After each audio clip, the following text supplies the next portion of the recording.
This pbcasttv production is broadcasted and produced in stereo, where available.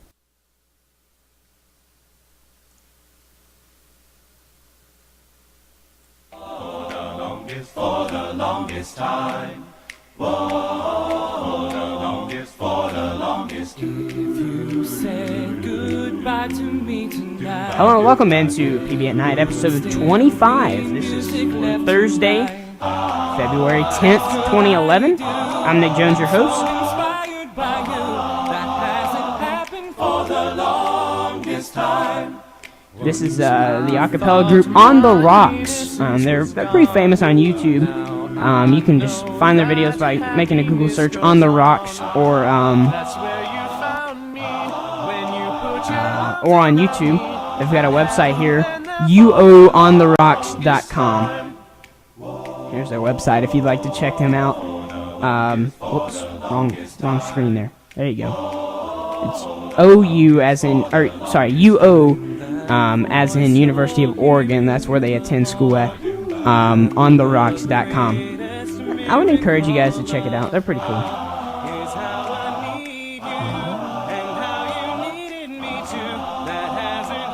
Anyway, guys, this is, like I said, PB at Night, episode 25. Thank you for joining us. We did this show on Mondays, Tuesdays, and Thursdays. Most of the time it's 7 o'clock. On Mondays it's a little bit different, but as long as you show up for Gadget Gurus, which is usually right around 5:30 or 6 Central Time, 6 or 6:30 Eastern Time. No, 6 or 7 Eastern Time, my bad. Anyhow, thanks for joining us. You can check us out, pbcasttv.com. We got a lot of stories this week, today, let's go ahead and check them out. Our first story is a really breaking news story that could have a huge effect on what's happening in Egypt. I actually don't know how to pronounce their president's first name, but his last name is Mubarak. He announced yesterday, or there was a lot of people saying that he was going to step down, which ultimately they were saying, he has waited out the revolutions long enough, and he was gonna step down. But now they're saying that he's not. The CIA director, Leon Panetta, I guess maybe, said earlier today that the Egyptian president, Mubarak, may announce his resignation speech today. Every major news organization in the world is reporting today that Mubarak would step down, but he gave his speech, and oops, a blown call. Mubarak is not leaving. He will remain the president until September, but will transfer authority to his new vice president. And Carl was bringing up something in the chat room. He said that, I thought somebody would assassinate him right now, and what a lot of people are saying is pretty much he might have signed his will right there. He might have kind of signed his life away, or not have signed his life away. Maybe if he would have signed or to step down, he probably wouldn't have died. But as the day goes on with him, as the days go on, as each and every day passes with him as president, I'm guessing that that's one more day that he probably has left to live. I know that sounds kind of weird, but anyway, it's every day that he's in office, his safety is getting less and less likely, I guess. His survival. Sorry about that. That was kind of weird. All right. Our next story is, this is kind of an interesting story, and this reminds me, if you head over to Joomer.com, Joomr, that's kind of our sports blog, because I like to keep most of our shows separated from sports, because I know a lot of you guys like to listen to us for the breaking tech news and not really the sports news. But if you're a sports fan, I'd encourage you to head over to Joomer.com, Joomr. I'm really pleased with some of the hits we've been getting. But anyhow, Jerry Sloan, the Utah Jazz head coach in the NBA, announced today that he will step down as coach of the NBA's Utah Jazz during his 23rd season. He was actually the longest tenured head coach in any U.S. sport, which I found, U.S. professional sport, which I kind of found hard to believe. But when I think about it, it's not really that hard to believe. Jerry Sloan of the Utah Jazz, the longest tenured coach in the National Basketball Association, resigned in the middle of his 23rd season. The team announced today in a news conference. Sloan took over the Jazz in 1988 when Frank Layden retired. He signed a one-year extension on February 7th. The Jazz assistant coach Phil Johnson will also be stepping down. Sloan is 68. He has a career record of 12-21 and 803. He led the Jazz to the NBA Finals in 97 and 98, losing both series to the Chicago Bulls and Michael Jordan. He was inducted into the Pro Basketball Hall of Fame in 2009. Sloan has 1,127 career wins with the Jazz, and he's the only coach in NBA history with more than 1,100 victories with a single franchise. That's pretty cool. It's kind of sad to see him step down, but, he's 68. He's almost 70 years old. I think the man needs a rest. We may see him come back. I think he'll probably do some youth development deal. I think he had expressed interest in maybe helping his grandsons out. I think he's got one grandson, maybe two, and a couple granddaughters. So maybe he'll help them out. It's kind of a sad ending to his legendary career because the Jazz aren't doing so well. But, I guess the story has to end at some point. This was kind of an interesting story, and I know that we've talked about Cam Newton a ton with all the allegations that have been set forth towards him. But anyway, in San Diego today, Cam Newton took a 2-mile run along the Pacific coastline early Thursday morning.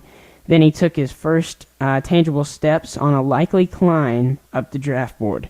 Exactly 1 month removed from leading Auburn to a national title, Newton arrived about 9:30 a.m. at the San Diego High School, where he's been training for the better part of 3 weeks. A little less than an hour later, following a workout in front of about 50 media members and other observers, the Heisman Trophy winner certainly had not heard his stock. This is from NFL quarterback and ESPN analyst Trent Dilford. He said he was surprised how refined he is for being such a puppy. Trent Dilford, who inherently watched about a 40-minute workout, I would have forgiven a lot of the little errors. He said, I would have forgiven a lot of the sloppiness, but you didn't have to because you didn't see a lot of it. So essentially he had a very nice workout in front of a lot of very important press, including a couple members of the media from Sports Illustrated along with ESPN. This is kind of weird because, essentially Cam Newton is still a student athlete. They've said that he's been in San Diego for the better part of 3 weeks. I hope that he hasn't just dropped his, Smooth saying in the chat room, he called him a puppy. Anyway, I would hope that he hasn't just, pretty much up and left Auburn, because I would still hope he's kind of getting an education, but, he is, he is going to move on to more important things in life, I guess you could say, because he's probably going to sign a huge deal with a huge, signing bonus and everything in the NFL. So, anyhow, our next story is Brandon Roy, the Trailblazers all-star guard, has been out since almost the beginning of the season. He said on Wednesday that he's hoping to return from a knee injury on February 13th against the Hornets. I can't talk tonight. The Hornets, sorry. So that's good news. Another story. This was kind of an interesting story yesterday. Guitar Hero and also DJ Hero are going to be discontinued by Activision and MTV, who co-create the game and things. It came less than 2 months after Viacom Inc., the media conglomerate that owns MTV, sold their money-losing development studio Harmonix behind the Rock Band franchise. The game, you can still buy it, but I think they're going to kind of, phase it out over time. And just saying, I'm not a big fan of Viacom. They're the ones who sued YouTube, and we like YouTube a lot better than Viacom. Just saying. So I wouldn't say I'm kind of glad to see them fail, but I really am. You know what I mean? Kind of an interesting deal there.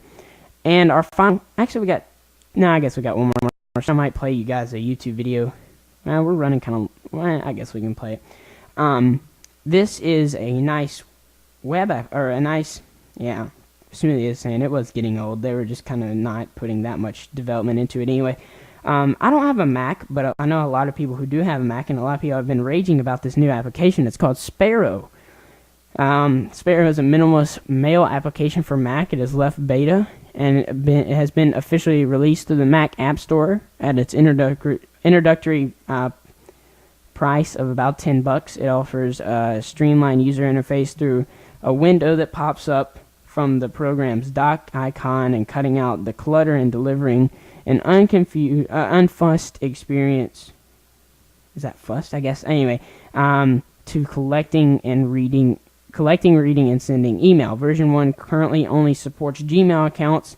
And then, they're going to bring on MobileMe, AOL, and Yahoo accounts as well. I haven't actually seen any screenshots. Maybe we could get a couple screenshots from Mashable or something. Smoothie saying he uses Thunderbird. I use Thunderbird as well. And Carlos saying that both of them on their Macs. Carlo likes the Mac Mail, or the Apple Mail. So, yeah, I like Thunderbird as well. That's what I use on Linux. Let's see if we can get some screenshots here. I haven't actually checked it out. Well, I haven't been able to, but here's a little video. It's about 1 minute long. I guess we could watch it. It looks really minimalistic, actually. Huh. It's kind of cool. I mean, it's interesting. I don't think, I think Carlo's right. I think I'd rather just keep my free application, but...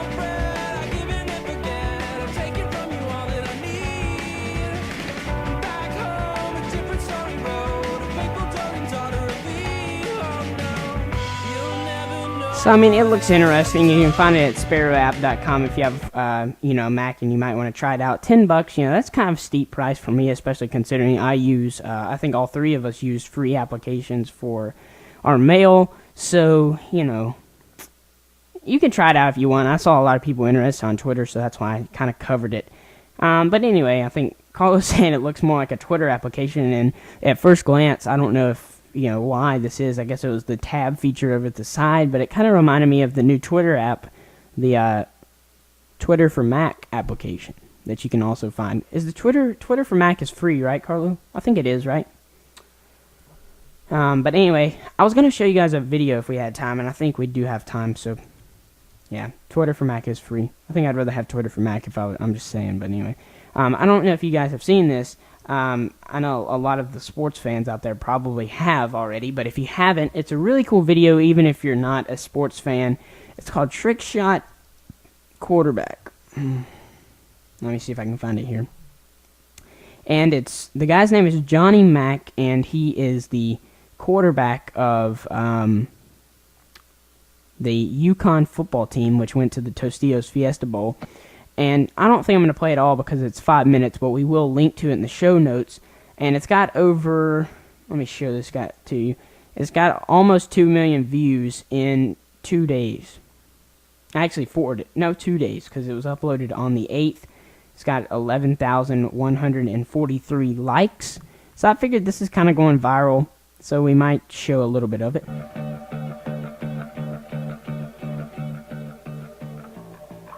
So it's a really skilled quarterback. I think I'm just going to talk over this music because I have a feeling it's copyrighted.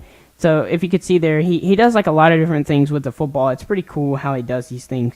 Some of them are debatable if they're real or not, but I do believe that I think they are, because I could tell if they're rotoscoped, and I can't tell that they are rotoscoped. So I think this is going to be something that you guys will probably want to watch, by yourselves. But anyway, he's in the practice facility, and he does a lot of cool things. He goes up into their little tower deal, and he throws it, as you can see there, he throws it pretty long way, and he hits it into that trash can. But if you just search trick shot quarterback or Johnny Mack, it comes right up, or Yukon or something.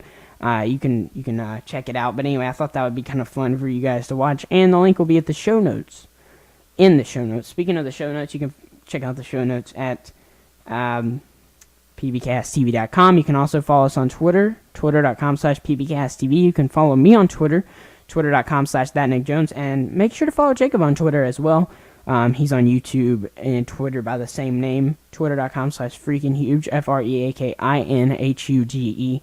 Jacob's sick this week. He's been sick. He didn't go to work on Wednesday. I don't know if he went to work today.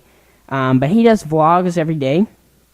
If you'd like to check those out, youtube.com/freakinhuge. But yeah, he helps host Gadget Gurus and also Tech Weekly, which we do on Saturdays. So that will be on our next show. This is kind of our end of the week show until the weekend. If you'd like to check us out, check out some other videos, youtube.com/pbcasttv. All of our videos go up there, but I'm going to be posting a couple videos tonight. Or not tonight, no, I posted one video today. It was a test video. Let me see what I got on the dock here. We've got a YouTube screencasting, or sorry, not YouTube, Ubuntu screencasting tutorial. I'm going to be going over how to make a successful or a semi-successful screencast on Ubuntu the easy way. We're also going to be doing a Kinect Sports review, a little bit of gameplay video there on Saturday. One of those is going up tomorrow. The first one I mentioned is going up tomorrow. And Sunday, Lord willing, I will have a Inspire 4G, the HTC Inspire 4G. I'm hoping that, I don't think it's going to be that popular where I won't be able to get a phone, but if I can't get a phone, I'm going to be really mad, but I'm sure I'll be able to get one.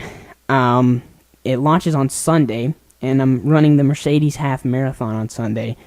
13 miles and 3 days, I guess, 3 or 4 days stands in between me and getting the Inspire 4G. So I'm probably going to have to, that'll be something good because the AT&T store around here doesn't open until noon, and Best Buy opens at 10. They're both going to have it on launch day for $99. I'm probably going to go to Best Buy and get it because I can get it earlier. And then on Monday, I should be going over the software review, or doing a software review of the HTC Inspire 4G. Yeah, I'm going to barge in there. But here's our YouTube channel. All those videos will be posted on our YouTube channel. I posted a little test video of my camera. I know a lot of people have been wanting to see the video quality. It didn't turn out that well because, my hand was shaking a ton, and I didn't have it on a tripod or anything. But, I did get some pretty cool footage of some snow that we had today. I could do that. Smoothie's saying that I could pretend in the marathon that I'm chasing my phone. So maybe I could win the marathon doing that. That's a pretty good, I'm going to have to say, that's a pretty good tactic. Yeah, the quality was good. This is, if you guys didn't know, I used the Pentax KX. It's got great image quality. It's really just my fault, honestly. I mean, you can see it here, but, my hand's shaking and everything. I was just holding it freehand, and that's something that you don't want to do. Because, these things are just so sensitive. They've got such high-res filters, not filters, sensors on them that, they can really track every little movement.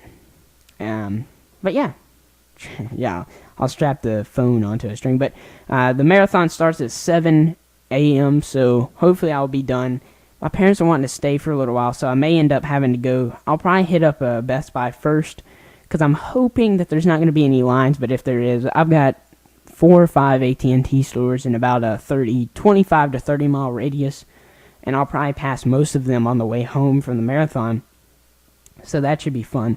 I wish I could get some pictures or video of the marathon, but unfortunately I will be running in it, so that's probably going to be impossible. My mom might get some pictures, but it's always better. I would like to do some photography myself, but anyway. I see this video's almost 20 minutes long, and I'm going to be editing it, so hopefully we don't want to keep it too long. But anyway, guys, thanks for watching. Make sure to check us out on Saturday morning right around 10 or 11 o'clock Central Time, 11 or 12 o'clock Eastern Time. But the best way to figure out when we go live is to follow us on Twitter, twitter.com/pbcasttv. So until next time, guys, I'm Nick Jones.